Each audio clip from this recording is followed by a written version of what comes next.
Hello बच्चों। तो जैसा हम लोगों ने कल की क्लास में पद परिचय पढ़ा था, लेकिन आधा चैप्टर ही हो पाया था। आज हम उसके आगे चर्चा करेंगे। कल हम लोगों ने पद परिचय पढ़ते हुए संज्ञा और सर्वनाम पर चर्चा की थी। आज हम लोग उसी के आगे कंटिन्यू करेंगे। जब हम पद परिचय पढ़ते हैं, कल के लेक्चर से आपको पता चल ही गया होगा कि पद परिचय कई छोटे छोटे टॉपिक्स को मिला करके एक टॉपिक बनता है। हमने जिसमें से संज्ञा और सर्वनाम के बारे में पढ़ लिया था। आज हमें विशेषण के बारे में पढ़ना है। विशेषण क्या होता है? विशेषण तो विशेषण वे शब्द होते हैं जो किसी संज्ञा या सर्वनाम की विशेषता बताते हैं। किसी संज्ञा या सर्वनाम की विशेषता बताने वाले शब्दों को विशेषण कहा जाता है। इसके शब्द से ही पता चल रहा है ये क्या करता है, विशेषता को बताता है। हमें यहाँ पर दो शब्दों के बारे में मुख्यता से जानना है। पहला शब्द विशेषण है, दूसरा शब्द विशेष्य है। पहला शब्द है विशेषण और दूसरा शब्द है विशेष्य। विशेषण वह शब्द होता है जो संज्ञा या सर्वनाम की विशेषता बताता है। विशेषता बताता है। और विशेष्य वे शब्द होते हैं जिनकी विशेषता बताई जाती है। मतलब यही संज्ञा या सर्वनाम शब्द जिसकी विशेषता बताई गई वही विशेष्य कहलाएगा। मतलब जिसकी विशेषता बताई जाएगी वह विशेष्य कहलाएगा। फॉर एग्जाम्पल, अगर मैं कहूं कि गाय नीली है, तो यहां पर ये विशेषण है और इसकी विशेषता बताई गई, तो ये क्या हो गया, ये विशेष्य हो गया। यही वो संज्ञा या सर्वनाम है, यही वो संज्ञा है जिसकी विशेषता इस शब्द में बताई गई है। ठीक है। अगर मैं कहूं सुरेश ने लाल कपड़े पहने हैं, ठीक, तो यहां पर ये जो लाल शब्द है ये विशेषण है, लेकिन यह विशेषता किसकी बता रहा है? ये कपड़े की विशेषता बता रहा है। तो कपड़ा क्या हो जाएगा? विशेष्य हो जाएगा और लाल हो जाएगा विशेषण। इसके साथ हमें एक शब्द के बारे में और भी पढ़ना है। एक टर्म होता है जिसे हम प्रविशेषण कहते हैं। प्रविशेषण वे शब्द होते हैं जो विशेषण की विशेषता को बताते हैं। जो विशेषण की विशेषता को बताते हैं उन्हें प्रविशेषण कहा जाता है। जैसे मैं कहूं कि वह बहुत चतुर है, यहां पर सर्वनाम की विशेषता बताई गई है, ये विशेष्य है और इसकी विशेषता यह है कि वह चतुर है, तो ये यहां पर विशेषण शब्द है। और इस शब्द में भी विशेषता बताई गई, इस शब्द की भी विशेषता बताई जा रही है कि वो थोड़ा बड़ा नहीं बल्कि बहुत चतुर है, तो ये यहां पर प्रविशेषण का काम कर रहा है। ये हमारा प्रविशेषण है। ये जो विशेषण शब्द होते हैं ये विशेषता को बताते हैं और जितने अधिक विशेषण शब्द का प्रयोग किया जाएगा, मतलब अगर मैं कहूं, अगर मैं एक शब्द लगा दूं यहां पर लड़का, कि लड़का एक जातिवाचक संज्ञा है, पूरी दुनिया के जो लड़के हैं वो इस एक शब्द के अंतर्गत आ जाएंगे। लेकिन जैसे ही मैं इस लड़का शब्द के पहले एक विशेषण लगाता हूं, मान लीजिए मैं यहां पर लगा दूं बुद्धिमान लड़का, तो वैसे ही ये क्या करेगा, जैसे ही एक विशेषण मैंने लगाया तो इस समूह से ये कुछ लड़कों को अलग कर देता है। तो इसी तरीके कहने का मतलब ये है कि जो विशेषण है वो विशेषता बताता है। सामान्य से विशेष को अलग करने का कार्य विशेषण करता है। अब हम चर्चा करते हैं कि विशेषण के कितने भेद होते हैं। तो विशेषण के कुल 4 भेद होते हैं। विशेषण के कितने भेद होंगे? विशेषण के कुल 4 भेद होंगे। पहला होगा गुणवाचक विशेषण, दूसरा होगा परिमाणवाचक विशेषण, तीसरा होगा संख्यावाचक विशेषण और चौथा होगा सार्वनामिक विशेषण। सार्वनामिक विशेषण या इसी को संकेतवाचक विशेषण भी कहा जाता है। गुणवाचक विशेषण, इसके नाम से ही पता चल रहा है, ये क्या बताएगा? किसी संज्ञा या सर्वनाम के गुण के बारे में, उसके दोष के बारे में। गुण, दोष, अवस्था, दशा, आकार, प्रकार आदि की अगर चर्चा की जाती है तो वहां पर गुणवाचक विशेषण होता है। मतलब अगर मैं किसी की हाइट के अनुसार उसे कहूं कि वह लंबा है तो उसका गुण है। कोई नाटा भी हो सकता है, छोटा है, ये भी उसका गुण है। किसी का रंग उसका गुण हो सकता है कि कोई काला है, कोई गोरा है। तो ये जितने भी प्रकार के, कोई बूढ़ा है, कोई भमन है जो कि जर्जर हो चुका है, ठीक है, तो ये जितने भी गुण, दोष, आकार, प्रकार, अवस्था, रंग, रूप, ये सभी गुणवाचक विशेषण के अंतर्गत आ जाते हैं और इन्हें गुणवाचक विशेषण के अंतर्गत पढ़ा जाता है। दूसरा आता है परिमाण। परिमाण का मतलब होता है मात्रा, क्वांटिटी। मात्रा उस चीज की होती है जिस चीज की संख्या नहीं होती, जिसे हम गिन नहीं सकते हैं, उसे हम मापते या तौलते हैं। तो जिसे हम मापेंगे या तोलेंगे उसका परिमाण होगा। अब मापने या तोलने की भी एक इकाई होती है। मतलब ये कहने का कि अगर मैं परिमाण की बात करूं तो परिमाण भी 2 प्रकार का होगा। एक होगा निश्चित परिमाण और एक होगा अनिश्चित परिमाण। एक निश्चित परिमाण है और एक अनिश्चित परिमाण है। जब हम पद परिचय लिखते हैं तो इसका बहुत महत्वपूर्ण भूमिका यह अदा करता है कि कोई परिमाणवाचक शब्द निश्चित परिमाण को दर्शा रहा है या अनिश्चित परिमाण को दर्शा रहा है, हमें इसकी जानकारी होनी चाहिए। निश्चित परिमाण, अगर मैं कहूं कि 2 किलो चीनी, 2 किलो चीनी, तो इससे क्या पता चल रहा है? इससे निश्चित परिमाण की जानकारी हो रही है। मतलब परिमाण जो मात्रा है वह निश्चित है, हमें उसके बारे में पता है। लेकिन अगर मैं यही कहूं कि थोड़ी चीनी, अब क्या हो गया? अब ये जो परिमाण है यह अनिश्चित परिमाण है। अगर मैं कहूं कि 2 लीटर दूध, अब ये क्या हो गया? ये हो गया निश्चित परिमाण। लेकिन अगर मैं कहूं कि कुछ दूध, तो ये क्या हो गया? ये अनिश्चित परिमाण हो गया।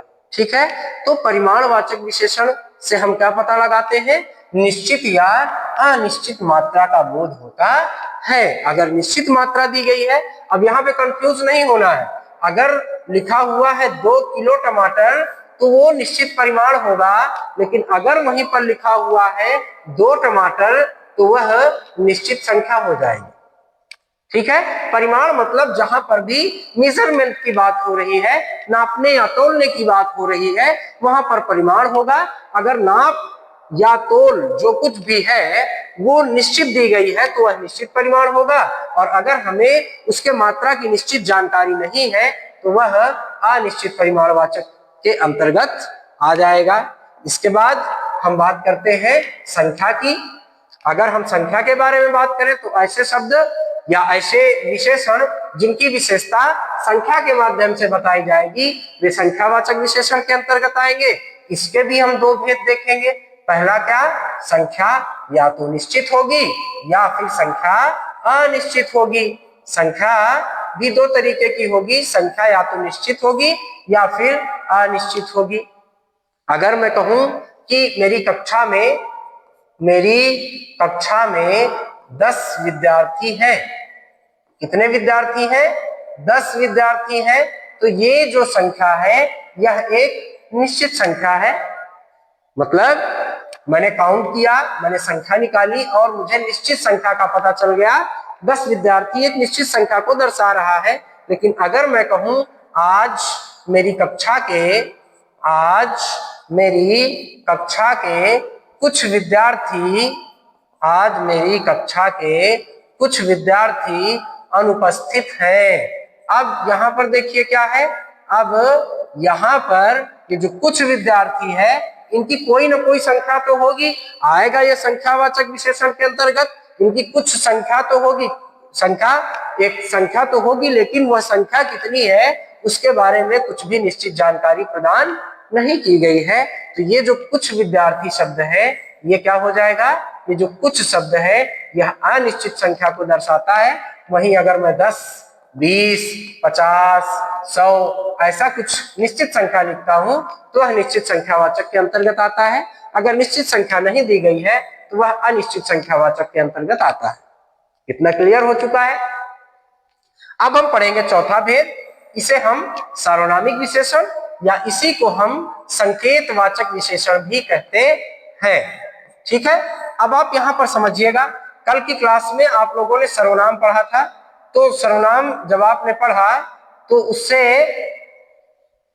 आपको सर्वनाम शब्दों के बारे में जानकारी है। मतलब विशेषण के अंतर्गत अगर किसी सर्वनाम शब्द का प्रयोग करके किसी की विशेषता बताई जाए, मतलब अगर मैं कहूं कि वह लड़का चोर है, वह लड़का चोर है, यहां पर मैंने पहले ही बताया है कि जब मैं किसी विशेषण का प्रयोग करता हूं तो वह समूह में से एक विशेष वर्ग को अलग करने का काम करता है।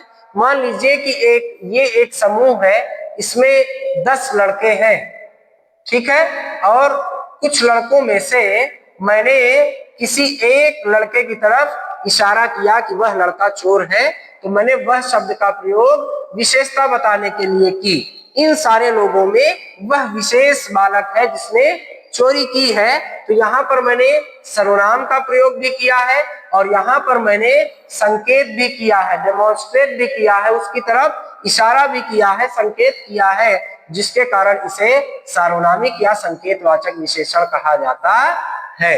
ठीक है, तो यहाँ पर ये चारों भेद है। पहला गुणवाचक विशेषण जिसमें गुण के आधार पर विशेषता बताई जाएगी, दूसरा परिमाणवाचक विशेषण जिसमें निश्चित या अनिश्चित परिमाण के आधार पर विशेषता बताई जाएगी, संख्यावाचक विशेषण में निश्चित या अनिश्चित संख्या के आधार पर विशेषता बताई जाएगी, और लास्ट में आता है हमारा सार्वनामिक विशेषण। सार्वनामिक विशेषण में सर्वनाम शब्दों के आधार पर विशेषता बताई जाती है या सर्वनाम शब्दों का प्रयोग करके विशेषता बताई जाती है। अब फिर वही make a box, mark it very important, कि अगर आपके बोर्ड की परीक्षा में विशेषण का पद परिचय लिखने के लिए आता है तो आप विशेषण का पद परिचय लिखते हुए क्या क्या लिखेंगे। तो जब आप विशेषण का पद परिचय लिखते हैं तो विशेषण का पद परिचय लिखते हुए आपको क्या क्या लिखना होता है। सबसे पहले आप लिखेंगे विशेषण का भेद, मतलब जो दिया गया शब्द है, जो अंडरलाइन शब्द है, वो विशेषण का कौन सा भेद है, गुणवाचक है, परिमाणवाचक है, संख्यावाचक है या सार्वनामिक है, आप उसका भेद लिखेंगे। चूंकि विशेषण एक विकारी शब्द है इसलिए विशेषण का पद परिचय लिखते समय हमें लिंग और वचन भी लिखना होता है। तो हमने भेद लिखा, हमने लिंग लिखा, हमने वचन लिखा, और उसके बाद हमें लिखना है विशेष्य, अर्थात जिस शब्द की विशेषता विशेषण के द्वारा बताई जाती है। ठीक है, तो इतनी चीजें हमें विशेषण में लिखनी है। ठीक, इसमें गलती नहीं होनी चाहिए। अगला जो टॉपिक होगा, अगला टॉपिक है हमारा क्रिया। अगला टॉपिक है हमारा क्रिया। बहुत ब्रॉड टॉपिक है ये, क्रिया के चूंकि अलग अलग आधारों पर हम अलग अलग भेद करते हैं, तो सबसे पहले क्रिया है क्या? तो क्रिया वे शब्द होते हैं जिनसे किसी कार्य का करना या होना पाया जाता है। मतलब ऐसे शब्द जिनसे किसी कार्य के करने या होने का बोध होता है, उन्हें हम क्रिया कहते हैं। ठीक है, जैसे वह जाता है, तो यहाँ पर जाना क्रिया हो गई, वही उस वाक्य में काम हो रहा है। तो वाक्य में अगर हम वाक्य को पढ़ते हैं, वाक्य को पढ़ने के बाद जिस शब्द से हमें किसी काम के होने का बोध हो, वही शब्द क्रिया कहलाता है। मैं सो रहा हूं, तो यहाँ पर सोना मेरी क्रिया हो गई। मैं खा रहा हूं, तो यहाँ पर खाना मेरी क्रिया हो गई। ठीक है, अब जो महत्वपूर्ण है वो ये है कि क्रिया के कितने भेद होते हैं। क्रिया का भेद पढ़ते हुए हम दो आधारों का जिक्र करेंगे। पहला है कर्म का आधार, मतलब कर्म के आधार पर क्रिया के भेद, और दूसरा है रचना का आधार, मतलब जो क्रिया शब्द है, क्रिया शब्द की रचना किस प्रकार से हुई है। और कर्म का आधार मतलब वाक्य को करने के लिए, क्रिया को करने के लिए कर्म की आवश्यकता है या नहीं है, इस आधार पर हम चर्चा करेंगे। तो हम कर्म के आधार पर जब क्रिया के भेद पढ़ते हैं, तो कर्म के आधार पर क्रिया के दो भेद होते हैं। पहला है सकर्मक क्रिया और दूसरा है आकर्मक क्रिया। एक है सकर्मक क्रिया और दूसरा है आकर्मक क्रिया। रचना के आधार पर क्रिया के कुल 5 भेद होते हैं। ठीक है, क्रिया के कुल 5 भेद होते हैं। पहला है सामान्य क्रिया, दूसरा है संयुक्त क्रिया, तीसरा है नाम धातु क्रिया, चौथा है प्रेरणार्थक क्रिया और पांचवा है पूर्वकालिक क्रिया। पूर्वकालिक क्रिया। ठीक, अब चर्चा करते हैं कि कर्म के आधार पर क्रिया के दो भेद हमने बताए। पहला सकर्मक क्रिया है और दूसरा आकर्मक क्रिया है। आइए इन शब्दों को थोड़ा सा तोड़ते हैं, समझ में आता है। स, कर्म और क। स का मतलब होता है साथ में या सहित, और कर्म का मतलब होगा कर्म, और इसके बाद है क्या? क्रिया। ऐसी क्रिया जिसको करने के लिए कर्म की आवश्यकता होती है, वह सकर्मक क्रिया है। इसको तोड़ेंगे तो क्या लिखा हुआ है? आ, कर्म और क। आ का मतलब होता है ये नकारात्मक अर्थ प्रदान करता है शब्द, उपसर्ग की तरह प्रयोग होता है और नकारात्मक अर्थ प्रदान करता है, इसका मतलब है नहीं। और यहां पर हमारा कर्म है और क्रिया, मतलब ऐसी क्रिया जिसको करने के लिए कर्म की आवश्यकता नहीं होगी, वो कैसी क्रिया होगी? आकर्मक क्रिया होगी। बच्चों, इस टॉपिक को लेकर के बड़ा कंफ्यूजन होता है कि अगर मैं यहां पर लिखूं, इस चीज को बहुत ध्यान से समझने की आवश्यकता है। यहां पर आप लोगों के मन में ढेर सारे कंफ्यूजन होंगे और ढेर सारी चीजें हो सकता है आपको नहीं लगे।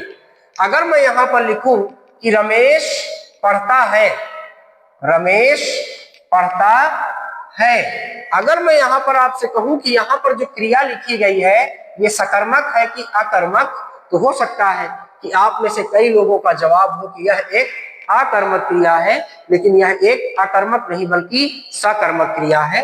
क्रिया के भेद की अगर बात करें तो यह एक सकर्मक क्रिया है, हालांकि यहाँ पर कर्म उपस्थित नहीं है।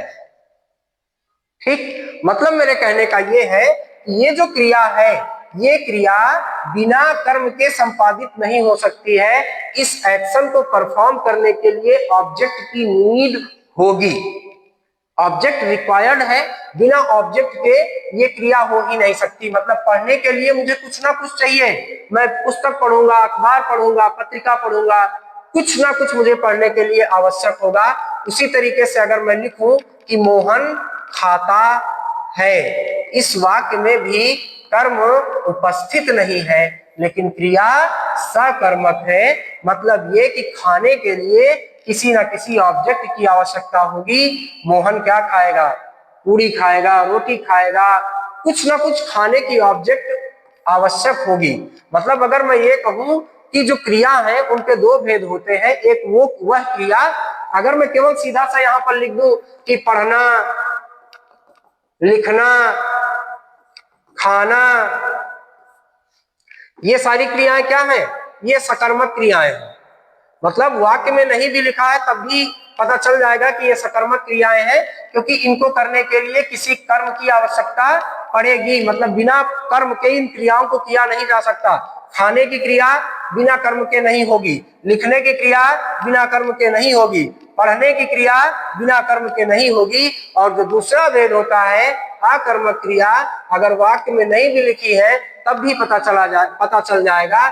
मैं लिखूं रमेश जाता है, जाना कैसी क्रिया है? अकर्मक क्रिया है। जाने के लिए किसी कर्म की आवश्यकता नहीं है, ठीक है। सोने के लिए किसी कर्म की आवश्यकता नहीं है, चलने के लिए किसी कर्म की आवश्यकता नहीं है। तो ये वो क्रियाएं हैं जिनको करने के लिए किसी कर्म की आवश्यकता नहीं होती है। कोई वस्तु नहीं चाहिए, कोई ऑब्जेक्ट नहीं चाहिए, उसकी रिक्वायरमेंट नहीं है, इसलिए ऐसी क्रियाएं क्या होती हैं?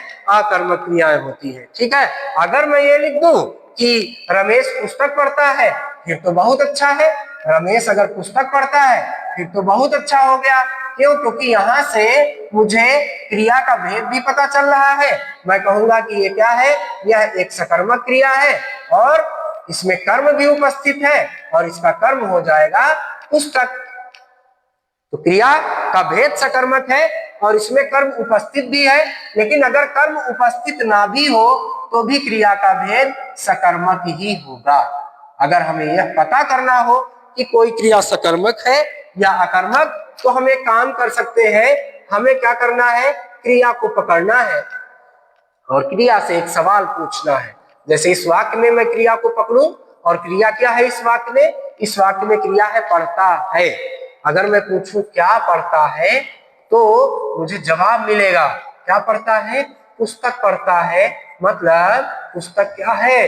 पुस्तक इस वाक्य में कर्म है। लेकिन अगर मान लीजिए कि कर्म ना दिया गया हो, अब मैं पूछूं कि क्या पढ़ता है, तो मुझे जवाब तो नहीं मिला, लेकिन मुझे जवाब मिलना चाहिए था। इससे आपको क्या पता चल रहा है कि क्रिया को करने के लिए कर्म की आवश्यकता है, बस वह कर्म वाक्य में लिखा नहीं गया है। इसलिए क्रिया का भेद क्या होगा? क्रिया सकर्मक होगी। मतलब कहने का यह है कि अगर हम कर्म के आधार पर क्रिया के भेद को पढ़ें तो क्रिया के दो भेद होंगे, पहला सकर्मक और दूसरा अकर्मक। सकर्मक क्रिया वह होगी जिसको करने के लिए कर्म की आवश्यकता है, वाक्य में कर्म दिया गया हो या नहीं, क्रिया सकर्मक होगी। और अकर्मक क्रिया वह होगी जिसको करने के लिए कर्म की आवश्यकता नहीं होती है। तो पहला भेद कर्म के आधार पर आपने पढ़ा। दूसरा भेद हम पढ़ते हैं रचना के आधार पर। रचना के आधार पर 5 भेद पढ़े गए। पहला भेद था सामान्य क्रिया। सामान्य क्रिया क्या है? सामान्य क्रिया वह क्रिया होती है जो अकेली क्रिया किसी कार्य को करने के लिए काफी है। मतलब वह वाक्य में प्रयुक्त होगी, अपने अर्थ को भी प्रकट करेगी और वाक्य को भी पूर्ण कर देगी।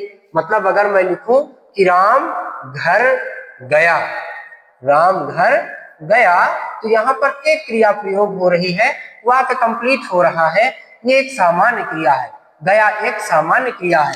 लेकिन अगर मैं दूसरे वाले भेद पर चलूं और लिखूं कि जो दूसरा भेद है वह संयुक्त क्रिया का है। संयुक्त का मतलब होता है जुड़ा हुआ, ज्वाइंट।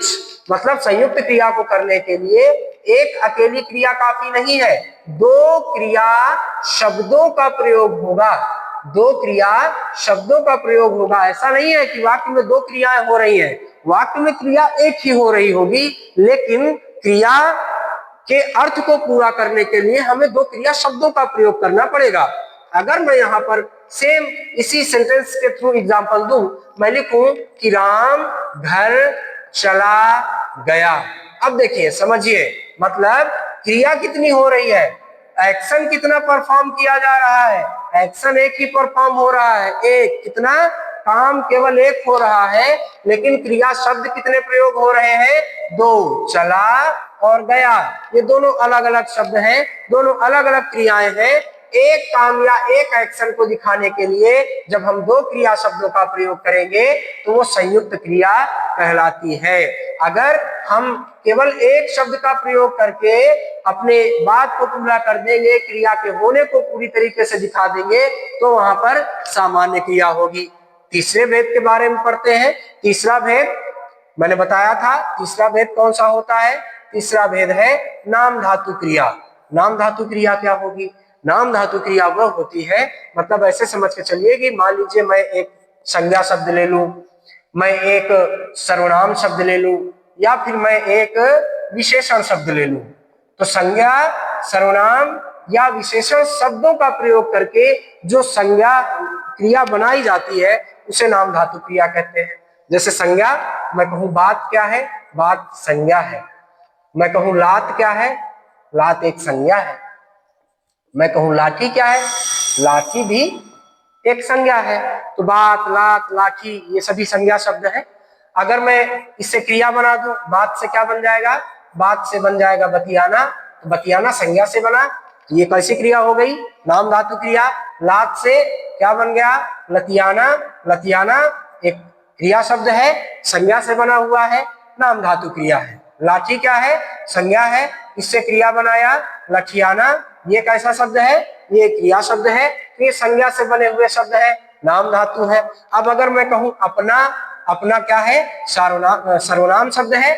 अगर मैं लिख दूं अपनाना, अपनाना क्या है? सर्वनाम से बना हुआ क्रिया शब्द है। तो ये कैसी क्रिया है? नाम धातु क्रिया है। अगर इसी तरीके मैं विशेषण शब्द से लिखूं ठंडा, क्या है? विशेषण है। अगर मैं लिख दूं ठंडाना, तो ठंडाना क्या हो गया? विशेषण से बना हुआ क्रिया शब्द है, नाम धातु क्रिया है। मैं कहूं शर्म, तो शर्म क्या है? शर्म विशेषण शब्द है। अगर मैं कहूं शर्माना, तो शर्माना विशेषण शब्द से बना हुआ क्रिया शब्द है। तो ये क्या हो गया? नाम धातु क्रिया। अगला अगला है क्या? चौथा भेद था हमारा प्रेरणार्थक क्रिया। चौथा भेद था प्रेरणार्थक क्रिया। क्या होती है प्रेरणार्थक क्रिया? प्रेरणार्थक क्रिया का मतलब है, प्रेरणा का मतलब होता है प्रेरित करना, मोटिवेशन देना।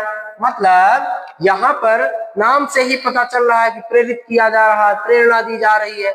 मतलब जब कर्ता स्वयं काम ना करके, कर्ता स्वयं काम ना करके किसी दूसरे व्यक्ति के द्वारा काम को करवाता है, मतलब यहाँ पर स्वयं से काम ना करके दूसरे व्यक्ति से काम करवाया जाएगा, तो क्या हो जाएगा? प्रेरणार्थक क्रिया हो जाएगी। मतलब अगर मैं लिखूं कि सुरेश ने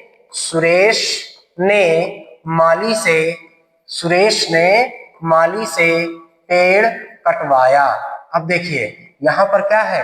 यहाँ पर सुरेश ने खुद पेड़ नहीं काटा है, सुरेश ने माली को पेड़ काटने के लिए प्रेरित किया है। मतलब कर्ता द्वारा काम स्वयं नहीं किया जा रहा है, कर्ता द्वारा किसी दूसरे व्यक्ति को काम करने के लिए प्रेरित किया जा रहा है। तो ये जो क्रिया बनेगी, कटवाया, करवाया, पढ़वाया, लिखवाया, सुनवाया, चलवाया, ये सारा कुछ क्या हो जाएगा? ऐसी जो क्रियाएं बनती हैं उन्हें प्रेरणार्थक क्रिया कहा जाता है। क्योंकि प्रेरणार्थक क्रिया कर्ता के द्वारा स्वयं नहीं की जाती है, कर्ता किसी दूसरे व्यक्ति को कार्य करने के लिए प्रेरित करता है।